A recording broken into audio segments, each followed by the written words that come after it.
Welcome, welcome, welcome. Hello, I'm your host, Mrs. M. And if you haven't, make sure you click the link below. That way you can subscribe to my channel and not miss out on anything you need to scale your cleaning business to 6 figures and beyond.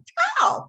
So I have you guys here because I'm going to show you, I'm going to dive right in and show you a checklist that I actually used and I have created just for you so you can know what you need to do to get over the hump of winning your first government cleaning contract. I get a lot of questions on why is it that her company or his company won a contract and mine hasn't. So if you've asked those questions, you've registered in SAMs, you've done all the things you think you need to do, but you still haven't won your first contract, hold tight.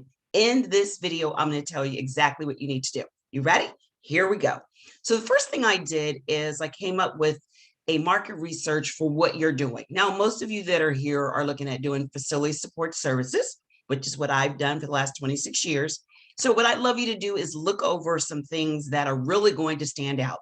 And the number one thing that are going to stand out is what differentiates you from your competitors. That is one of the things I think, if you're looking at this checklist that I'm sharing on my screen, that's something that you really need to do a deep dive and concentrate on, because so many businesses sound the same.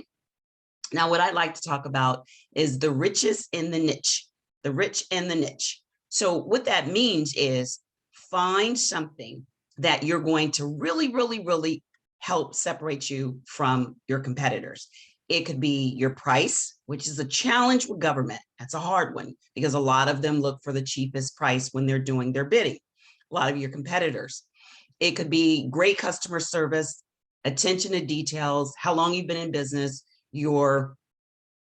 what that means to your government agency. So you've been in business for 10 years. What does that mean? So it translates in the results of what I can do for you. Because I've been in business so long, I have an outstanding track record, or my quality control inspection is on point, or I have a great safety program. A lot of you that are listening have not organized any of that. You don't have an operations manual. You need to have one. You don't have an employee handbook. You need to have one. If this fits your category, take the time to implement that. Probably takes about 2 hours to do each, if that long. But one of the things you don't want to do is go into a government contract and cannot keep it. I get a lot of people that mention they lost their contracts. Why?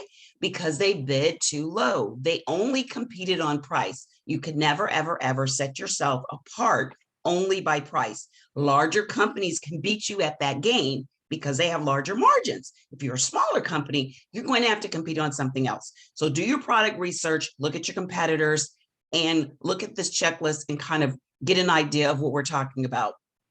The other thing I like to show you is some activities you can do. And some of the activities you can do are to choose a industry that like you really feel you're comfortable in. So that could be, now that's within the agency. So choose an industry in the agency. So that means, are you interested in doing floor work? Are you great at doing warehouse work? Make sure you're able to put that into a really nice format, which is going to help you differentiate yourself. So I can't emphasize enough on the checklist. The very first thing I want you to do is write out. It may take you 1 to 2 hours. Oh my God, that sounds so long. 1 to 2 hours to write down that differentiator. I want you to come up with 5 things that set you apart. 5 things. You need to come up with 5 and then narrow it down and emphasize 1. Come up with 5 and emphasize 1. And that is going to be the thing that you put in your introduction letter that I've talked about so many times, which is who you are. What is it that your company name? So your name, what is your company? And the next third paragraph needs to be what separates you from the rest. Once you figure that out, the rest is history. I promise you. That's the biggest separation between small cleaning businesses that are marketing to the government. They feel the separation is not that big of a deal, but the separation, what separates you, your differentiator, is a big one. And then next is the relationships, which I'll talk about in an upcoming video.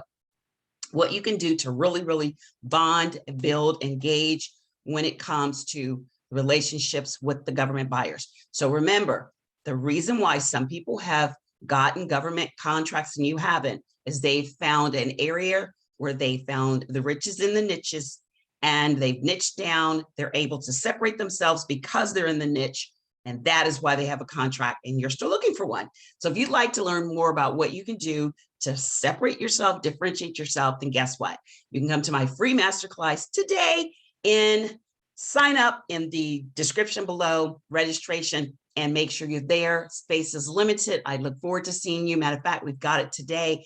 Today is Wednesday. We have it every Wednesday at noon. So bring your pen, your paper. We're going to have some aha moments. I'd love to see you there. Until next time, in the next video, take care, and I'll see you soon. Bye-bye.